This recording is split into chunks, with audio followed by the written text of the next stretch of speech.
Assessment of family history in psychiatry. I will be covering the topics under the headings: aspect of family history in psychiatry, core components of family history, open-ended versus specific questions, family tree, challenges in family history assessment, summary, and references. Aspects of family history in psychiatry. Family history in psychiatry encompasses more than just genetic transmission. It includes environmental and social dimensions that contribute to the onset and course of mental disorders. The social aspect includes patterns of interpersonal relationships, communication styles, emotional climate, and role modeling within the family, all of which influence the psychological development and coping mechanisms. A comprehensive family history assessment helps clinicians differentiate between inherited predispositions and psychosocial influences. The environmental dimension refers to shared life experiences within the family, including exposure to trauma, parenting styles, substance abuse, or chronic stress, which can act as triggers or perpetuating factors for psychiatric symptoms. The genetic aspect involves the hereditary transmission of psychiatric conditions, such as schizophrenia, bipolar disorder, major depressive disorder, and with twins and family studies supporting strong genetic loading. Um, Firstly, we have schizophrenia. The genetic aspect of schizophrenia is, is diagnosed in the first order relatives. There is about 10% risk for the patient to develop schizophrenia. The heritability is about 70 to 80%. In monozygotic twins, it is found that 40 to 50% of cases uh, are genetic, and there are shared genes between schizophrenia, bipolar, and autism. Environmental aspects in schizophrenia would include prenatal complications, urban upbringing, childhood trauma, cannabis use, or migration stress. Social aspects would be high expressed emotions, low support, stigma, socioeconomic stress, and cultural influences. In bipolar affective disorder, we see a 10 times increased risk in first degree relatives, heritability being 70 to 90%. In monozygotic twins, we see 60 to 70% and overlap between the genes of schizophrenia and major depressive disorder. Environmental aspects would include childhood abuse, life stressors, sleep disruptions, substance use, and medical illnesses. In the social aspect, we will see that there are family over-involvement, social rhythm instability, stigma, and socioeconomic burden. In major depressive disorder, there is 2 to 4 times more risk in first degree relatives. The heritability is 35 to 40%, stronger in early onset, and it overlaps with anxiety and bipolar disorder. The environmental aspects would include childhood adversity, stressful events, prenatal modeling, and medical illnesses. In social aspect, we have family dysfunction, isolation, stigma, and integrational patterns. Anxiety disorder. There is familial clustering, which we can see in the genetic aspect, heritability being 20 to 40%. There is shared risk with major depressive disorder and neuroticism. Environmental aspects in anxiety disorders would include overprotective parenting, trauma, chronic stress, or prenatal illnesses. Avoidance modeling, high expressed emotions, cultural suppression, and stigma are the social aspects. In obsessive compulsive disorder, the heritability is 45 to 50%, stronger in early onset. There are shared genes with tics and autism. Environmental aspects would include prenatal issues, uh, childhood trauma, and stressful events. Social aspects are ritual accommodations, perfectionism modeling, family criticism, and cultural framings. Substance use disorder, heritability is 40 to 70%, early onset more familial, overlaps with ADHD and bipolar. Environmental aspect would include prenatal use, trauma, early exposure, peer influences, and accessibility. Enabling behavior, dysfunctional roles, integrational patterns, and stigma and secrecy. Core components of family history. We should cover family history with under the 15 points elaborated ahead. First is illicit history from patient and from someone else, as in an informant should be present. Because the mental state, insight, and memory may affect patients' reporting. Informant's interview helps resolve discrepancies and offers objective insight. Also because quite different descriptions may be given of the same people and events. An example as such would be a patient with schizophrenia may minimize symptoms of family conflict. A caregiver may report aggression or neglect. The second point we must cover is ethnic, national, and religious traditions. Cultural identity impacts how symptoms are perceived, labeled, and managed within the family. Cultural backgrounds influence beliefs about mental illnesses, coping mechanisms, and treatment-seeking behavior. For example, in some South Asian families, depression may be expressed as a somatic complaint due to cultural stigma. In interpret, some cultures interpret hallucination as spiritual experiences. And again, in some cultures, dissociative or psychotic symptoms may be attributed to spirits, possessions, or ancestral retributions rather than a mental illness. Where does the patient currently live? The neighborhood and the residence become an important part of history taking because the socio-environmental stressors such as poverty, violence, or isolation contribute to mental illness. For example, a patient residing in a high crime area may exacerbate PTSD. Descriptions of different households lived in, which means the changes in household structures, for example, prenatal parental separation or divorce, frequent relocations or shifting caregivers. Example, if a parent is in the army, may signal instability or trauma. For example, a child who is raised in a household where they live with different relatives, then they may precipitate with anxiety. The next point would be other people in the house, total number of people living in a home, which means that it helps us identify the influential relationships and intellectual or psychiatric issues in the other household members.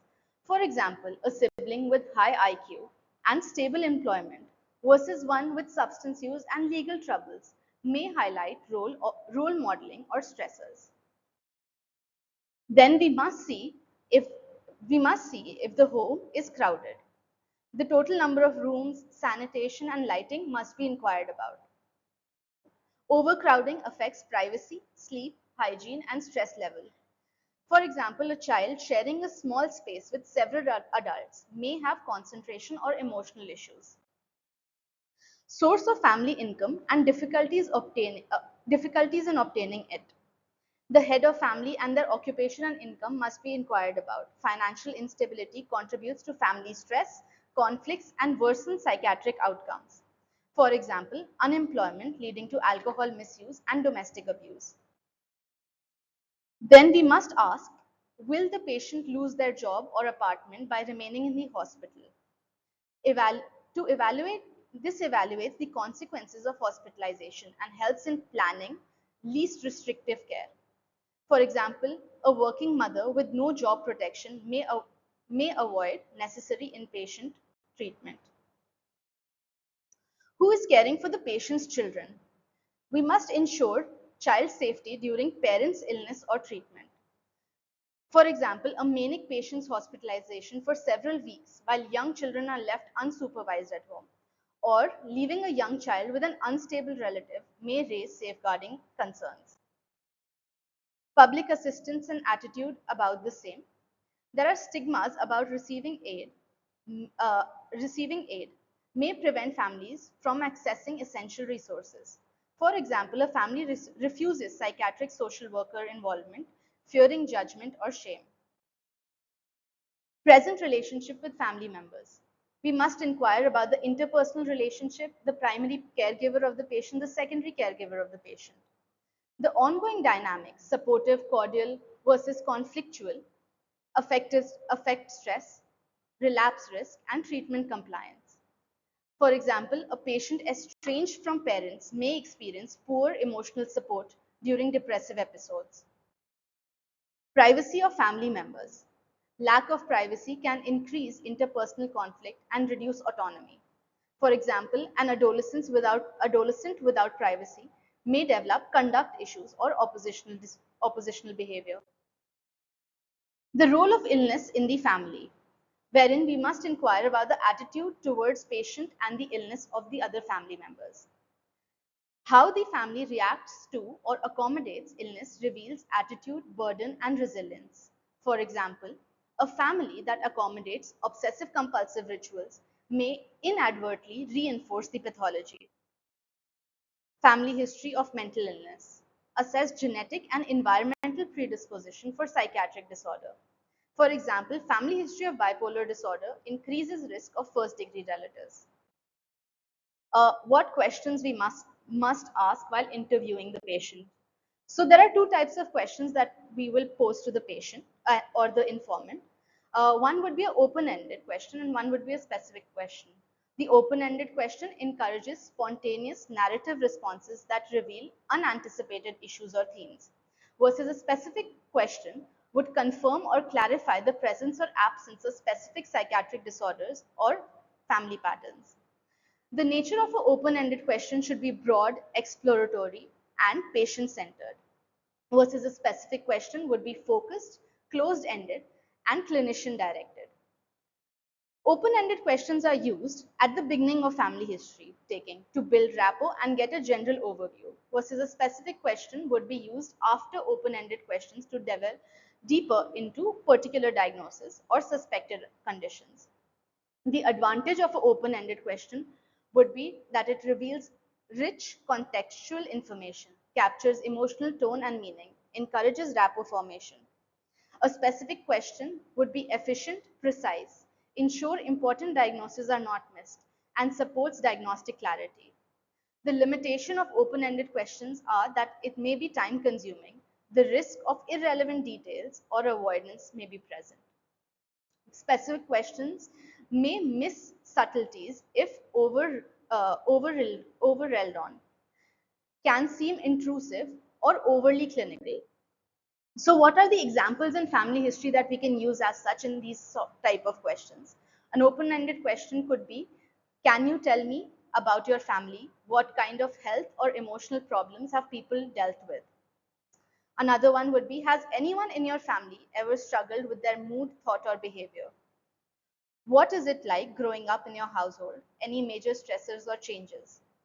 Versus a specific question example could be, has anyone in your family ever been diagnosed with schizophrenia, bipolar, or depression? Any history of suicide attempts or complete suicide in close relatives? Have any close family members had problems with alcohol, drugs, or gambling? For clinical use, one could recommend the use of funnel approach. Start broad with open-ended to build trusting narratives, then move to narrow specific questions to ensure diagnostic thoroughness. Both are essential for comprehensive and culturally sensitive psychiatric assessment. Now, family tree. So we can use genograms or pedigree charts. Genograms are used in psychiatry, social work, family therapy to map emotional, psychological, and relational patterns across generations, whereas pedigrees are primarily used in medical genetics to track hereditary patterns of disease. Genograms include psychosocial data, family dynamics, relationships, roles, abuse, emotional cutoffs, etc. Pedigree focuses on biological inheritance, genetic conditions, carriers, affected or unaffected individuals. Symbols used in genogram, basic symbols, we'll be discussing them ahead as well, with various markings for conditions, deaths, addictions, conflicts, miscarriages, etc. Pedigree, standard genetic symbols used in clinical genetics, indicating condition and inheritance patterns. Lines and relationships, rich relational data. Emotional bonds, conflicts, closeness, distance are indicated with different lines. Different colors may also be used. Pedigree focuses on biological relationships, marriage, offspring, twin status. No emotional or social context is included. Use in psychiatry, genograms are used for understanding family context, mental health, history, and psychosocial stressors. And pedigrees are used for exploring hereditary risk of psychiatric conditions such as bipolar and schizophrenia. Examples of applications are mapping family history of alcoholism, depression, suicide, abuse, estrangement, versus a pedigree is used for tracing autosomal dominant recessive inheritance, example in Huntington or Fragile X syndrome. Visual details. Genograms are more complex, include annotations for roles and dynamics. Pedigree charts are more standardized and clinically concise for inheritance tracking. So genogram will essentially include psychosocial and medical map, captures relationship and context. Pedigree would have genetic inheritance chart, captures the biological transmissions of traits. A genogram is a detailed family tree that includes medical, psychological, and relational information. It was developed by psychiatrist Murray Brown. It helps identify patterns across generations. We must include 3 generations: the parents, father, mother, siblings, spouses, and children. The family history for all should include the age, educational status, occupation, income, and health status. In health status, we should include the psychiatric, medical, and genetic illnesses. If disease, then the date and cause of such. Psychiatric history points to cover would be suicide attempts or deaths, substance use disorder, neurological conditions, example epilepsy, dementia. In medical comorbidities, we must ask about hypothyroidism or social functioning and relationship issues. In medical history, points to cover would be the communicable diseases like tuberculosis, hepatitis, typhoid, malaria, or non-communicable diseases like diabetes mellitus, hypertension, or asthma. Coming to the signs and symptoms. Coming to the symbols of genogram. So firstly, we have a square for male, a circle for female. We include a box with a triangle inside for a lesbian and a circle for a gay person, and a circle with a triangle inside for a lesbian person. Bisexual bisexual people would have a dotted triangle inside, as shown in the bottom left corner. Then we have the age symbol. So we put the age inside the symbol, and then we have date of birth. The date of birth is included on the top right hand side corner. Death is marked as a X within the symbol, and the date of death is marked on the right hand side, on the left hand side corner, top right hand side corner of the symbol. The index person could be marked either by a double symbol or by a pointed arrow. Marriage would be a single line, and we can include either the years that they've been married in or the year that they were married in. Living together would be a dotted line. Similarly, for a lesbian couple or gay couple, we'll use the same symbols. Separation would be a single oblique mark, and the date of separation can be mentioned alongside. Divorce would be double oblique marks.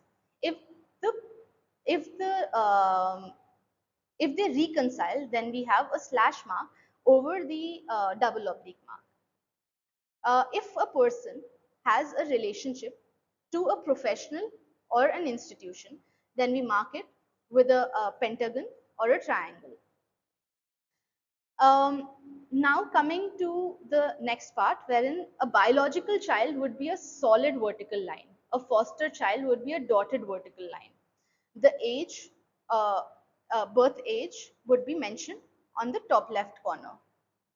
Adopted child would have a dotted line as well as a solid straight line. A stillbirth would have a smaller symbol as compared to the others, with a X marked inside it. A miscarriage would be a small circle. An abortion would be just an X mark. Fraternal twins would be marked together, and identical twins would have a line across identifying the same. If the mother is pregnant, then we'd mark it as a triangle. Now coming to drug or alcohol use. So we'll mark a vertical line, a horizontal line inside the symbol, and a solid color would be filled inside it, which would indicate alcohol use or substance use. If it is suspected, then a shaded area would be marked as the same. If the patient is in recovery, then the bottom left hand side corner would be filled with solid color.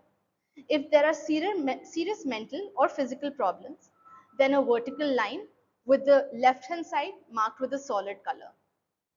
And if there is drug abuse, alcohol, and physical or mental problems all together, then again we would shade the left hand side as well as the bottom half of the symbol. Now coming to the diagram showing how the death at unknown age would be marked versus the death at the age of 80 years. We can see that we have the birth age on the date of birth on the top left corner, the date of death on the top right corner, the age at which the patient died inside the symbol, a sort of cross mark across the symbol, and we can mark it as death at the age of 80. Hmm.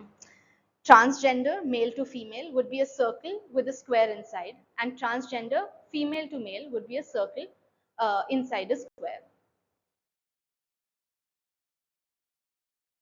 A shaded circle or a square would mean that the individual has the condition, and a pointed arrow would mean the patient in reference.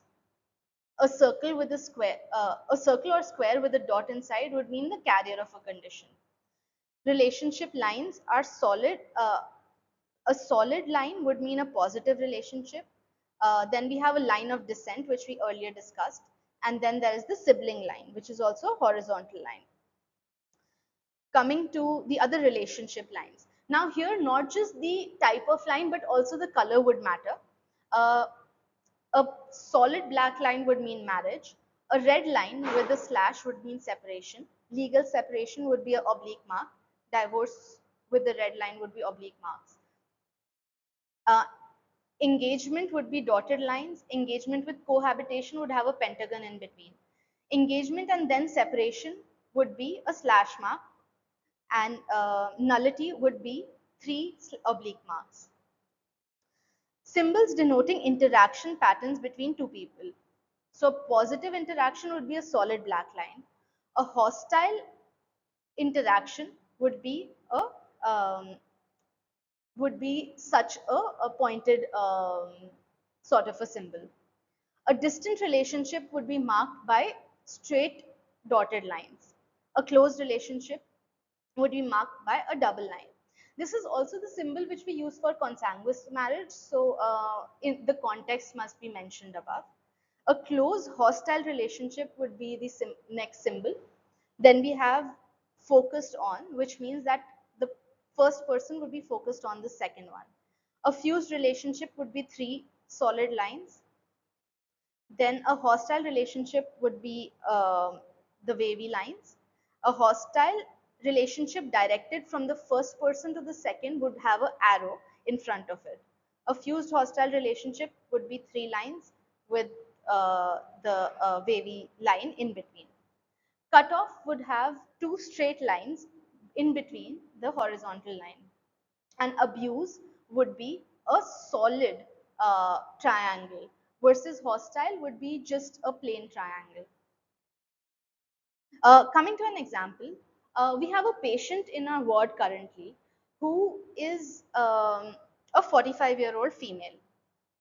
She has um, a 45-year-old female marked with a solid color.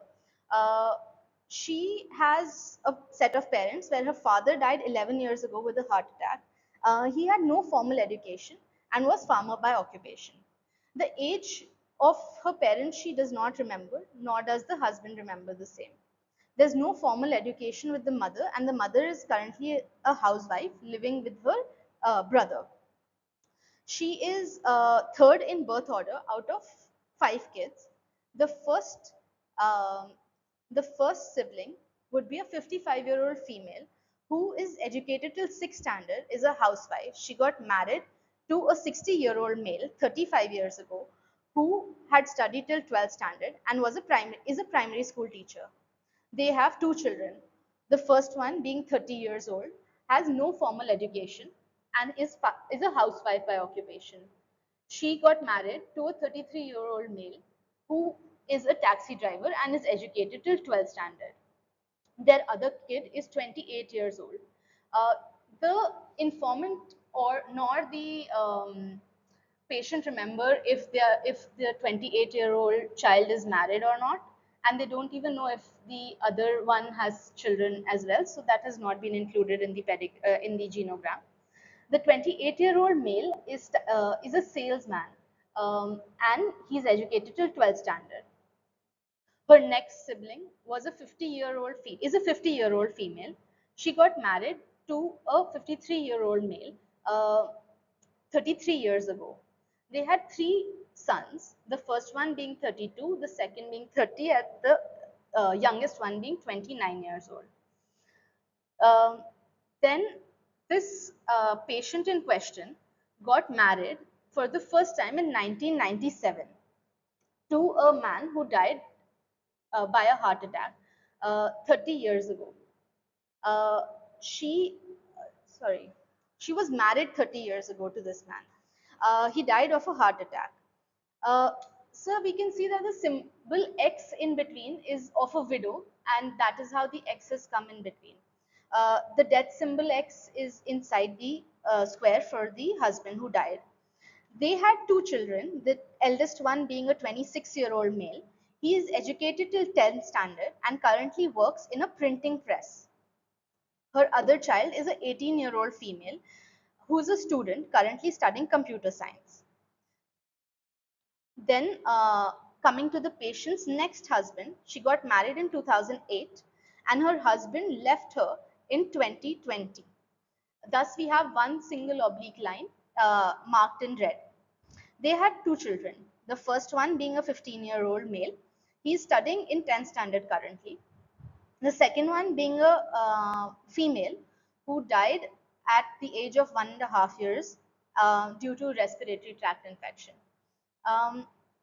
The husband currently must be 49 years old. He had no formal education, and while they were together, he was a driver by occupation.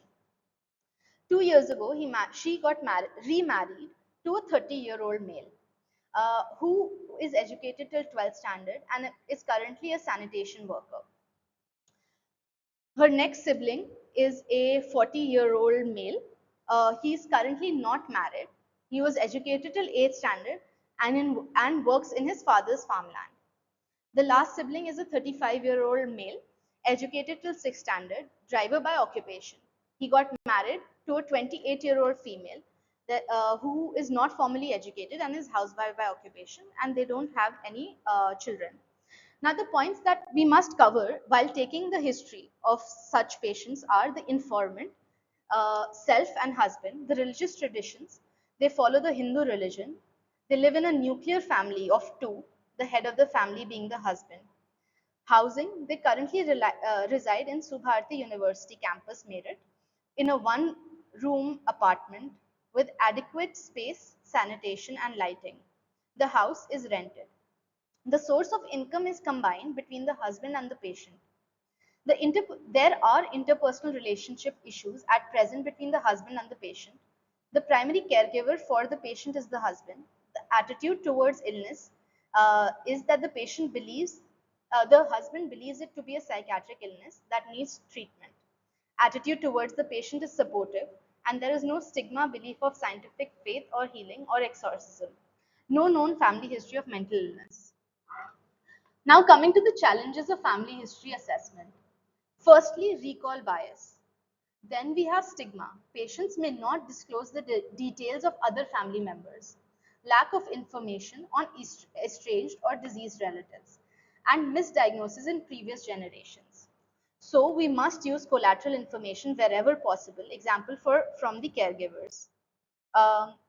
Summary of my presentation is that family history is taken because many psychiatric illnesses are familial and significant number of those have genetic predisposition. If not a cause, a careful review of family history is essential part of psychiatric assessment. Furthermore, an accurate family history helps not only defining a patient's potential risk factor for significant illness, but also the formative psychological background of the patient. Psychiatric diagnosis, medication, hospitalization, substance use disorder, and lethality history should all be covered. So these are my references.